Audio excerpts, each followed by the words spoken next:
She catches her husband in the bathtub with the neighbor. She doesn't scream. She turns the key. Zora walked into the house at noon. Everything was still. Steam drifted from the master bathroom, and the sound of water tapped against porcelain. Steady, innocent. She eased the door open. A shoulder peeked above the rim. 2 legs tangled close. A familiar scent lingered. Her jasmine body wash. On the towels, 2 quiet rings of water bloomed.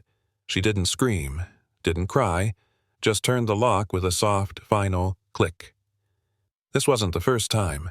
It wasn't a mistake. It was a pattern. And today, that pattern would pay its price. Phone in hand, recorder armed.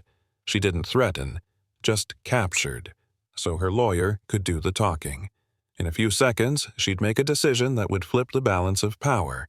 And, the most chilling part, he still had no idea who he'd just been locked in with. What do you think Zora will do next? Don't miss the twist. Subscribe now to follow the full story. Zora keeps a simple rhythm. Coffee at 6. News on low. 2 mugs at the table. Gavin says he will work from home.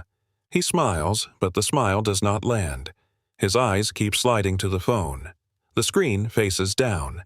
He never did that before. She rinses dishes and notices the towel left damp on the chair. He calls it nothing. He laughs too quickly. Zora files the moment away like a receipt. Not urgent, but real. Across the street, Rhea waves from her porch. Sunshine on her bracelets. A voice that always lingers. She asks about Zora's weekend and mentions a new recipe. Friendly. Easy. Too easy today. Zora wants an ordinary Tuesday. She chooses trust because trust is lighter to carry. Still, a small sound inside her knocks once, then twice. It is the sound of something hairline.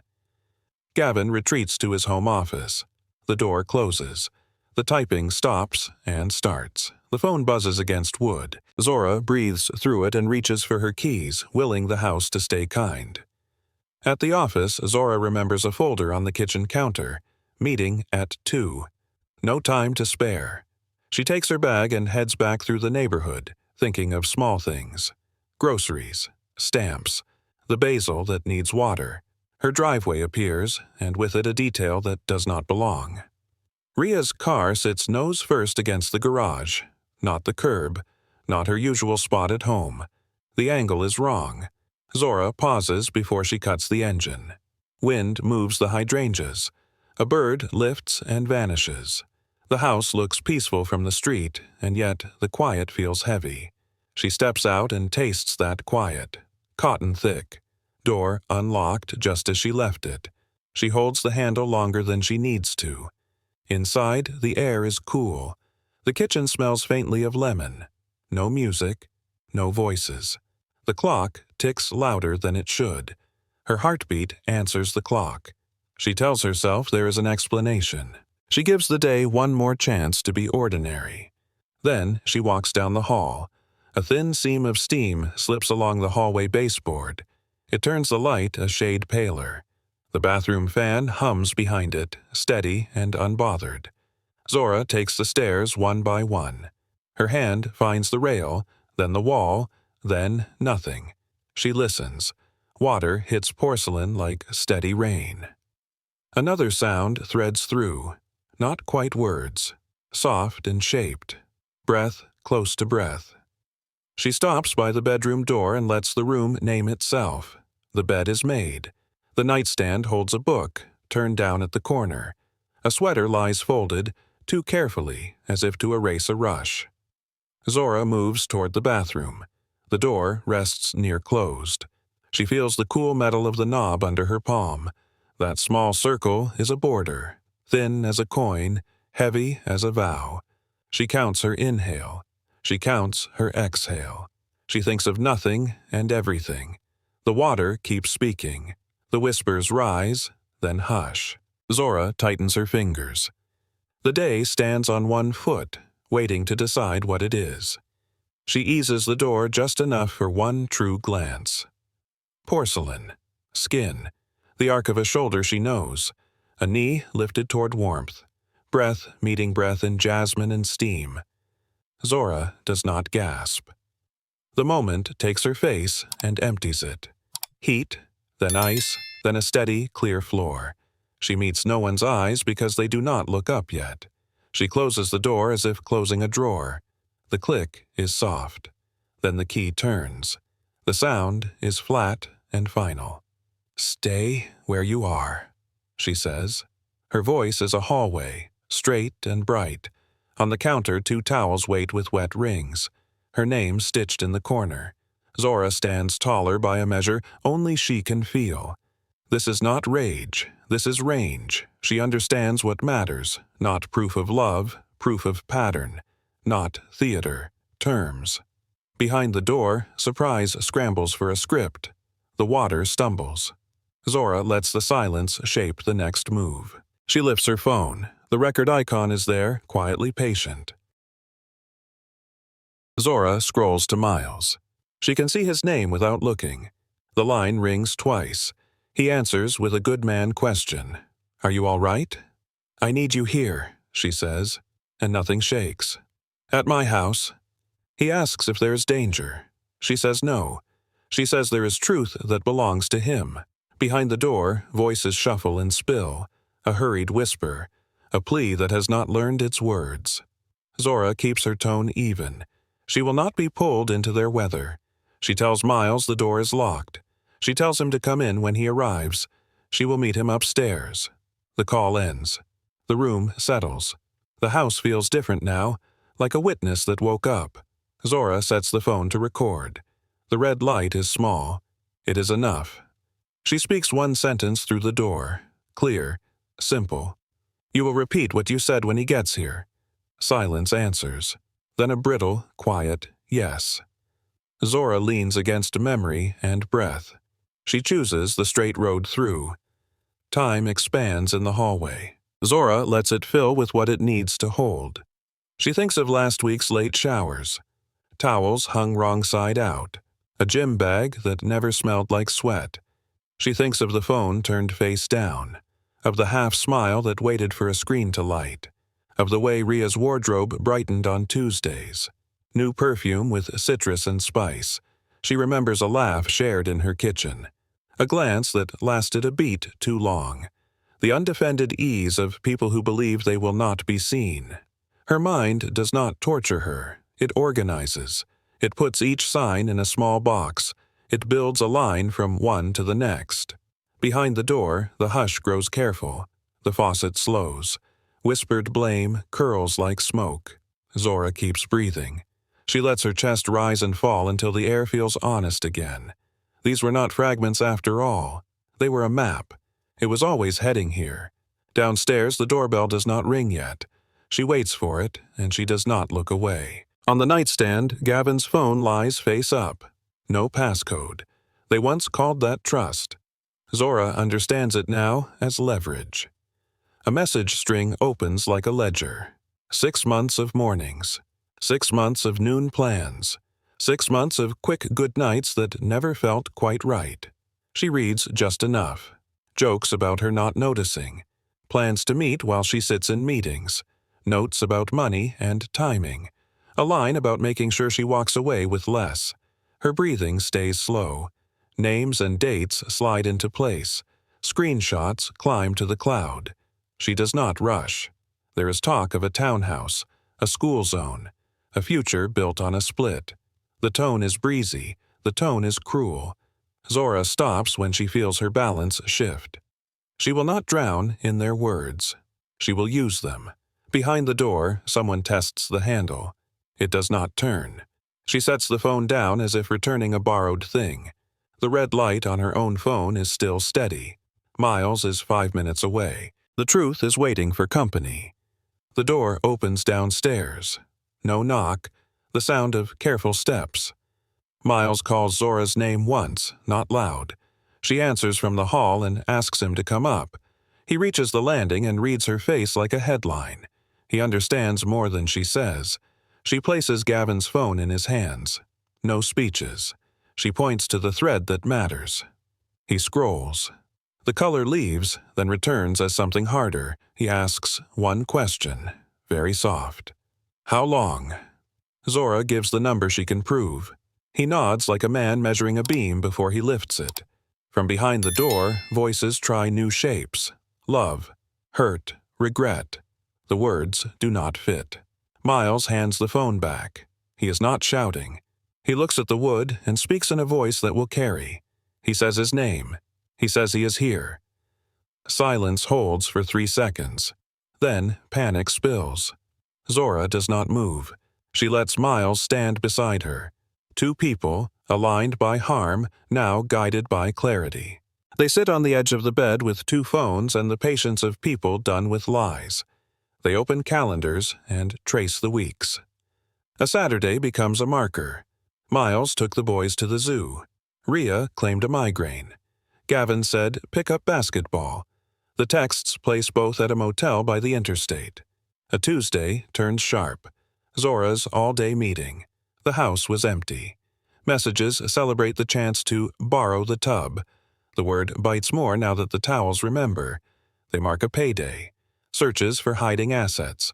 Quiet chats with a friend who knows divorce law. Notes about protecting a retirement account. Each entry strips the neighbor's story of its sweetness. The coffee on Sundays. The shared spices. The borrowed ladder. They rate as props now. Miles breathes through his nose and sets his jaw. Zora keeps the record running. From behind the door, a voice tries love again. It rings hollow in this ledger of dates and deeds. The picture is clear enough to hold. The next step is ready to be taken. Zora scrolls farther until the tone curdles. A bubble from Gavin reads, "She never notices a thing." Another, "Zora's sweet, but dull. You're the spark."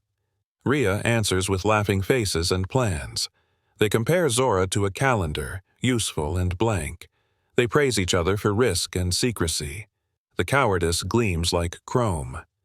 Zora feels the sting, then understands its shape. Betrayal is one wound. Contempt is another. The second is deeper because it imagines her small. It trims her history to fit a joke. It edits her goodness into absence. She sets the phone down and breathes into the ache until it names itself. Not grief, not rage, dignity rising to the surface. Miles reads the same lines and closes his eyes. He whispers that they mistook kindness for emptiness. Zora agrees without sound. Behind the door, a whisper hisses her name, as if a name could reverse damage.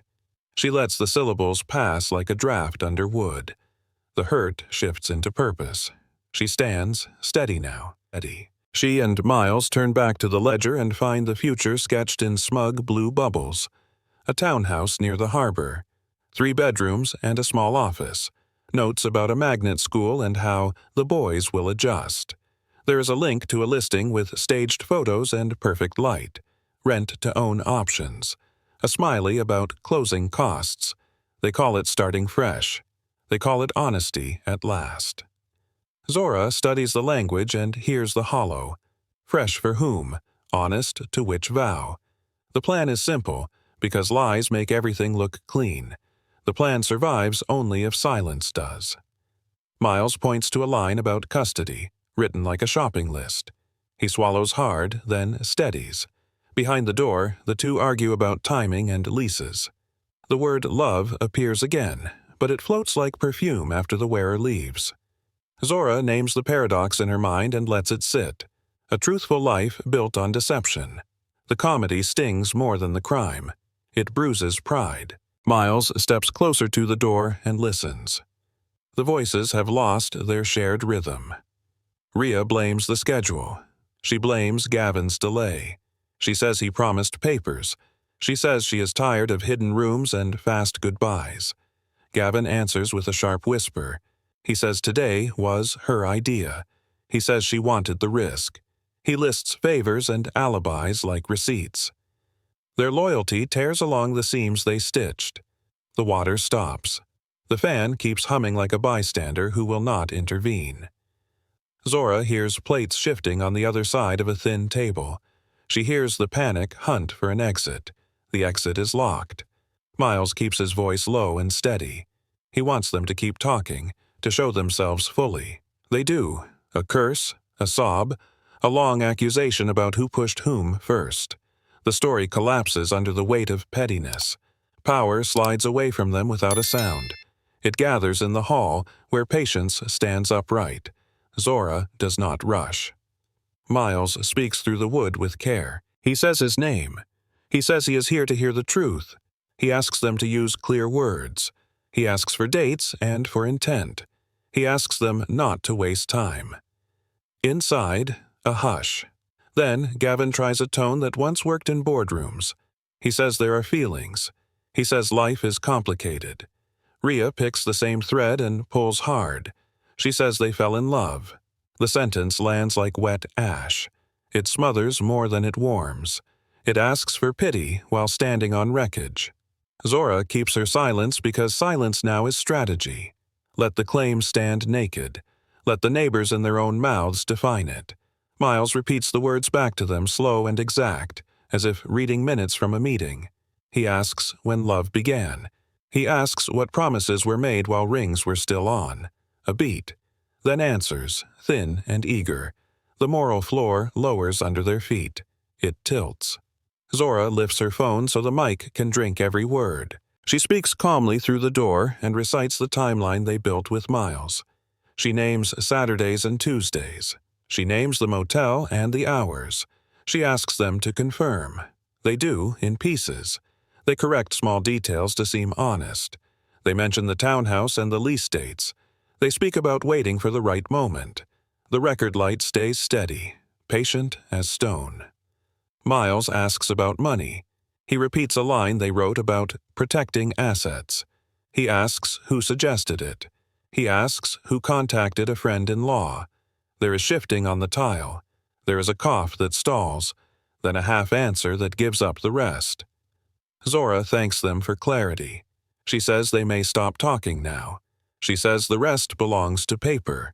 Behind the door, a thud and a breath like defeat. The switch has flipped. From secret to statement. From rumor to record. The law will speak soon. Zora dials her attorney and steps to the window for quiet. She states names, dates, and the nature of the evidence. She mentions the recorded admissions and the messages saved to the cloud. She keeps it calm and complete. The attorney listens without interrupting. Then she says the case is strong. She calls it clean. She calls it gold, not because pain is precious, but because proof is. She outlines first steps, temporary orders, documentation of assets, a request to protect the home. Zora repeats the plan back, point by point. The steadiness in her voice is new and familiar at once. Miles asks to speak and gives his details for counsel. The attorney notes them and promises referrals. She advises him on custody and on timing. When the call ends, the house feels less like a wound and more like a file with tabs. The door upstairs is still closed. The record light is still red. Zora thanks the quiet for holding. She thanks herself for choosing it today. Miles calls his workplace while Zora drafts a brief note for hers. They keep their language simple and factual. They will not spill pain where it does not belong. Miles then calls HR for Gavin's company.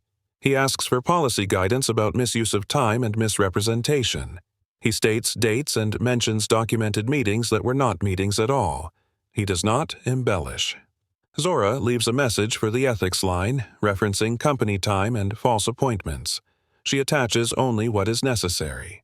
She protects what is private and submits what is public. Responses begin to queue. A manager thanks her for reporting and promises review. HR asks Miles to forward details. The words are careful, but the meaning is clear. There will be consequences. Upstairs, the door remains shut. The fan hums on. A different clock has started to tick. Zora and Miles share a look that says they did not choose this path, but they will walk it fully.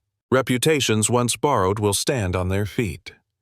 Zora scrolls to a familiar contact and pauses. Then she calls Rhea's mother. The voice that answers is warm and unsuspecting. Zora keeps her words gentle and exact. She says she is calling out of respect. She says there is something the family should know. Silence holds the other end for a long breath. Then the questions come, soft and breaking. Since when? Are you sure? How are the children? Zora answers what she can answer. She does not add color. She does not assign motives. She says there is proof and that adults will handle it with care. The mother's sorrow lands heavy. She remembers Rhea as a girl in church dresses and bright ribbons. She says she felt distance lately, like a door kept closed. She thanks Zora for truth, even as it hurts. When the call ends, Zora sits with the ache of a circle widening and tearing. The news has left the house. It is in the air now, finding its way toward people who matter. They go downstairs and sit where the light is kind. The house is the same, but nothing inside it is. Zora and Miles do not rush to plans. They let breath reset the body. He says he keeps seeing his boys' faces. He worries about bedtime and about Saturday soccer. Zora says she keeps seeing the towels upstairs. She worries about sleeping in a room that holds today. They agree on one thing first.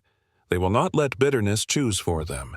They will choose, together or apart, one careful step at a time.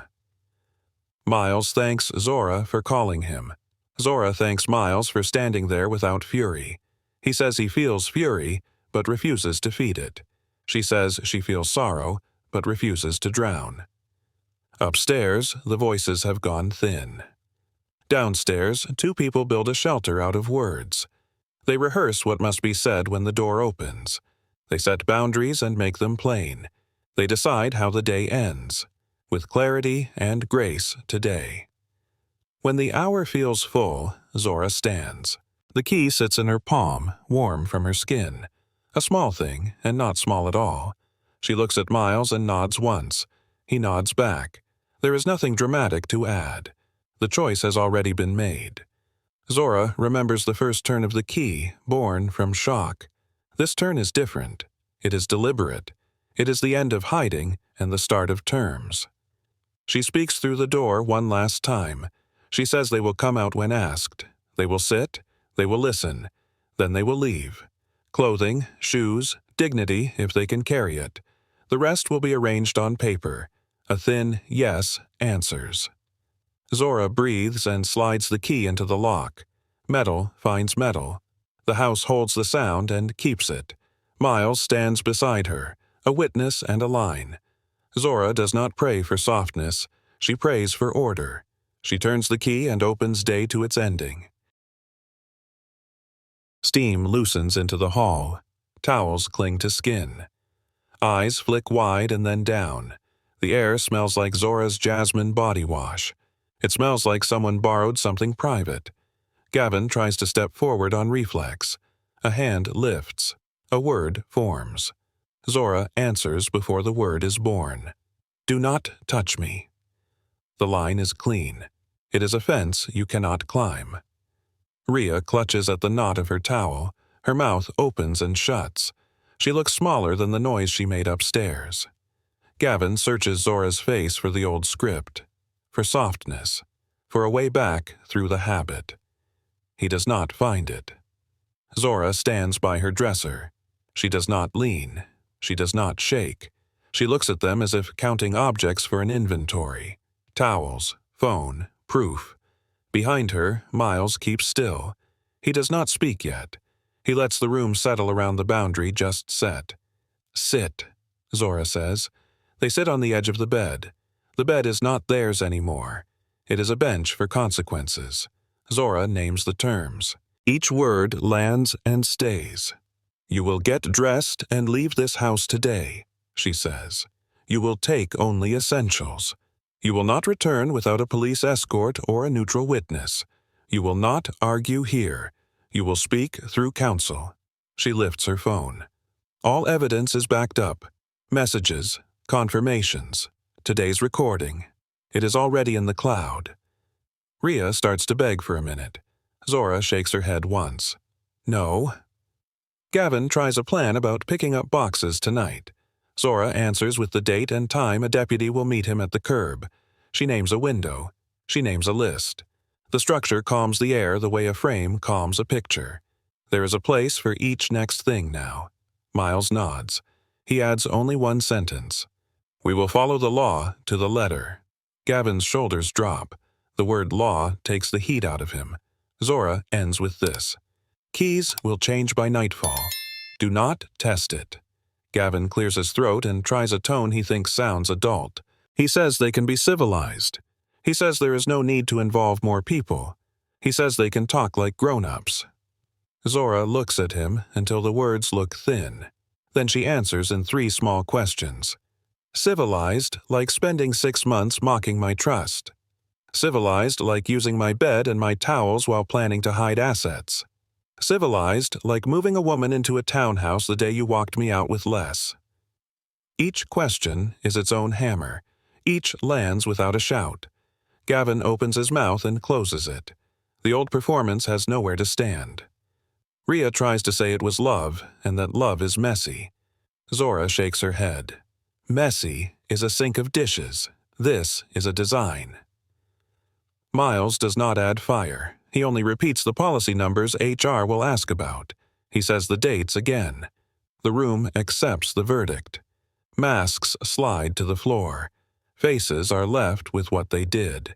Miles turns to Rhea. His voice is steady and low. The boys will know I fought for this family, he says. They will know who chose the other road. Rhea reaches toward him and freezes. She pleads that the children should not suffer. She says she is still their mother. She says they are young and will forget. Miles shakes his head. Children remember what the house teaches, he says. They remember who kept promises. They remember who told the truth when it was heavy. Rhea's face folds in on itself. The panic looks different now. It looks like a parent meeting a mirror. Miles tells her he will protect their time with him. He will not speak poison. He will tell the truth without fire. He asks her to do the same. She nods and then shakes her head and then nods again. Zora stays quiet. She honors this lane. The moral line has entered the room. It walks past towels and into a future with bedtime and backpacks. Zora looks at Gavin and lets a beat stretch. She wants the words to arrive clean. The worst part is not that you cheated, she says. It is that you measured me small. You called my kindness empty. You built a plan on the hope that I would not stand. Gavin blinks like a man stepping into sun. He says he never meant it that way. He says he was confused. Zora does not take the bait. You meant it enough to write it. You meant it enough to repeat it, she says. I will remember that before I remember the steam. The room goes very quiet. Even the fan upstairs feels far. Something shifts inside Zora that is not anger. It is alignment. Parts of her that were spread thin gather in one place. She is not smaller for this day. She is the size she forgot and now recalls. Miles watches the recognition settle. He recognizes it too. He found some of the same in himself an hour ago.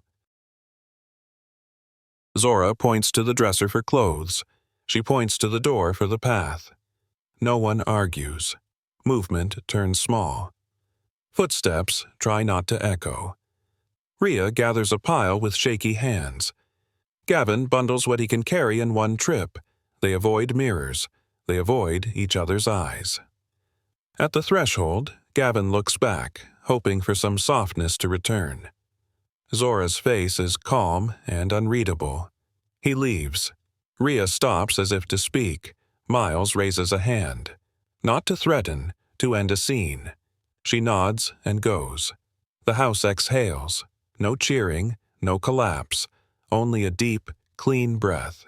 Zora and Miles stand in the front room for a minute. They feel the weight lift and land somewhere else. He asks if she is all right. She says she is not, but she is steady. He says the same. They thank each other for the hour they just survived. The hour that wrote a different ending than the one planned for them. Days begin to take a new shape. Zora signs up for a painting class at the community center. Her hands learn color again. Reds and blues that do not ask permission. She reads at night without checking a door for footsteps. She calls an old friend for tea and does not apologize for talking long. She laughs at something small and lets the laugh stay. The house shifts from crime scene to sanctuary. She donates bedding. She buys new towels. Not to erase the day, but to write over it with something true. Neighbors offer kindness. She accepts it without shrinking. She also draws lines where needed. She keeps appointments with her attorney and with rest. Both are acts of care. Some evenings, Miles walks the block and they wave. Sometimes they talk about weather and roses. They rarely talk about that Tuesday. They do not need to. Zora sleeps through the night by the end of the month. The quiet is no longer heavy. It is home. Documents move like trains on a schedule. The record from that hour does the work it was built to do. Admissions, dates, plans to hide money. Gavin's leverage thins. Attempts to shade numbers meet daylight. Retirement accounts are documented. Transfers pause. The court orders a full accounting. Zora's counsel secures temporary orders that protect the home. They finalize a settlement that reflects the facts. It is not a windfall. It is fairness with receipts. HR completes its review. Policies matter now in ways they did not when stories were whispered. Consequences follow the policy. Titles shift. Zora does not gloat. She keeps her focus on what is hers to steer. She learns to read statements line by line. She knows where each dollar lives. The law does not heal a heart. It does steady a floor. She stands on that floor and feels the difference. By the end, her future is not a question mark. It is a balance she can name. A year passes. Zora turns a corner in the market and sees Gavin by the apples. He looks thinner. The light has moved out of his face. He starts to speak and then chooses simple words. He says he is sorry. He says he made a mess of a life that did not need fixing. He says Rhea is gone. Zora listens and feels nothing sharp. No heat, no ache. The story is quiet inside her. She tells him she heard him. She tells him she does not need more. She wishes him honesty with himself. She reaches for oranges and steps away.